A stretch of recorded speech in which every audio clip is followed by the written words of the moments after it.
Hello Internet, this is Stan Cloyd at the Phoenix Photon Palace.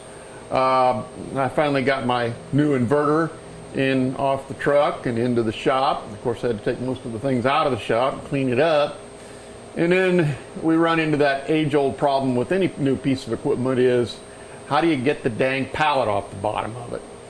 Well, this thing is quite a bit bigger than the 20 we're taking out. And it came on 2 pallets. The other one we left at the FedEx yard. This one was bolted onto it until I just pulled the bolts a few minutes ago. But I've got the webbing and strapping through the pallet to be hooked up to the jib crane overhead. So in my case here, I was so impressed with the sawhorses made by vintagemachinery.org, Keith Rucker, that I built the set. And I've used them. This is supposedly only 600 pounds. I think it's heavier than that, but these things I'm sure could take 5 tons each the way they're welded up. We'll get back here and give you a little better view of them.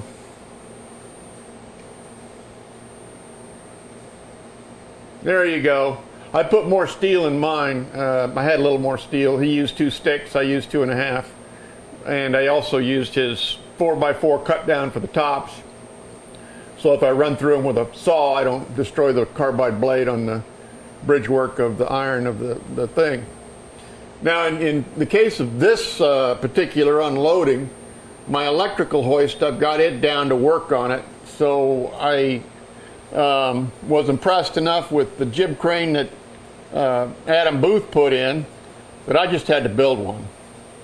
I tied it into the building and leveled it up, and it wasn't level enough. So when I got into this thing, I had to do a modification on the bottom bearing, because otherwise you lift anything up with it and it would take off, go into the low spot on the circle, like a wheel out of balance. So in this case, I had to make a special bottom mount. On the bottom you've got a flange bearing, and then above that you got a thrust bearing. So there's 3 bearings in this setup. And in this case, I use these bolts to be able to tilt the mast east and west and north and south. And then of course to see if I've got it level or not, I had to come up with a way to do that. So I had this sterret level I bought on eBay, new in the box, kind of not new in the box but used.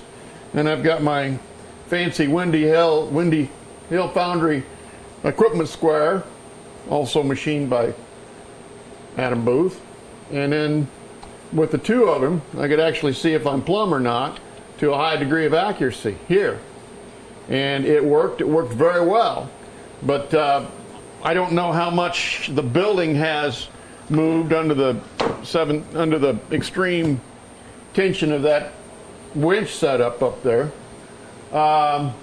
We'll see here in a minute, because when I drop this down, I can pull the plywood out, hoist it back up, and then we can see whether it's going to take off and try to go somewhere. But these flange bearings are very, very efficient, and they're made for radial loads only. And the thrust bearing is pretty efficient, and it's made for an axial load only. So with the 3 of them, I get the job done, but it's my concoction. And of course I've got a whole bunch of stickers from the last Bar Z all over the mast of it. You can see I burned a few of them, trimming some things with a cutting torch up there. So let's go to work with it.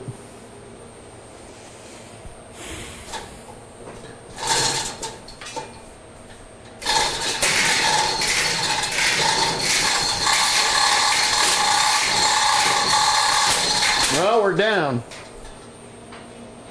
Now I can go ahead and pull the pallet. I'm going to stop the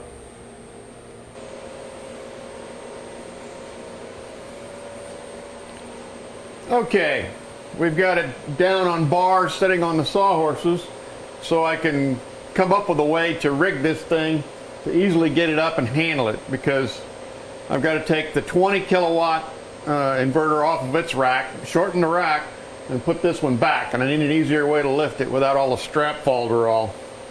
2 of the big criticisms I had of the Sandy 20 kilowatt inverter were they did not provide a pad eye in the top of the thing, and they did not provide conduit knockouts down here or somewhere, because they've got cable glands in there where you can run rubber cables out of it. And for a machine that in theory can produce 125 amps continuous AC, I don't consider that a really good thing to do at 240 volts. So I read through everything I've got on this Ames inverter, and their position is if you modify it in any way, the warranty is null and void.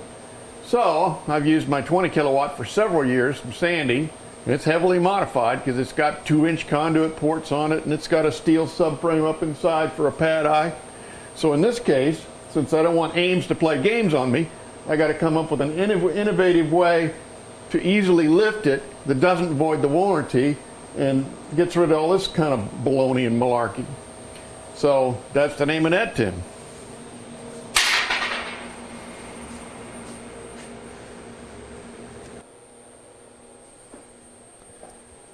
Okay, I'm back for the third part that I forgot a few things to put on here. One of my things that I was going to show, and we've got autofocus on the camera so I can walk up on it, is the difference between the lug supplied from China and a lug that I'll be using here in the United States. Of course, the big one is the one that would be UL approved and NFPA approved and everything else, code approved. This I would expect on a golf cart, and not at 400 volts. The DC section here coming in, the way this one's designed, sees 300 to 400 volts with regularity, and I don't trust this kind of a crimp, and you're not supposed to solder high voltage power wiring anyway. These, I crimped those in a 16-ton hydraulic crimper, and I've tested them, and they earn their merit. I mean, you don't have to be a PE on the board that writes the NFPA code to know whether they're good or not. They're good. Okay, now here's the glands that they put in the bottom of here. They put 4 of them in the bottom, and that is 1.25 inch standard knockout conduit size, and it's got a rubber seal in it that you pierce if you want to put wires through it. And they put their conduit knockouts over here on the side, and the way the cabinet's welded up, that's the biggest you could put in there. So that's okay, I guess. With 4 holes in the bottom, I could put 2 wires in each.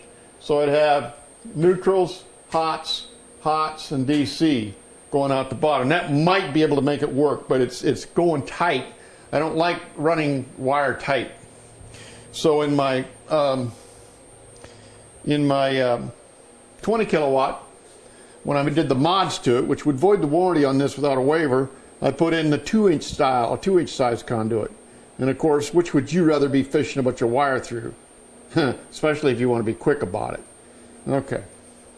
So that's all I've got there. Oh, I could go through some more things. This is your DC breaker coming in. This is your AC breaker coming from the grid or the pole. And this is your AC breaker going out. And there's a transfer switch in here. You can program it through the operator interface to work either way, any way you want. There's your basic on-off switch. So that's a wrap for today.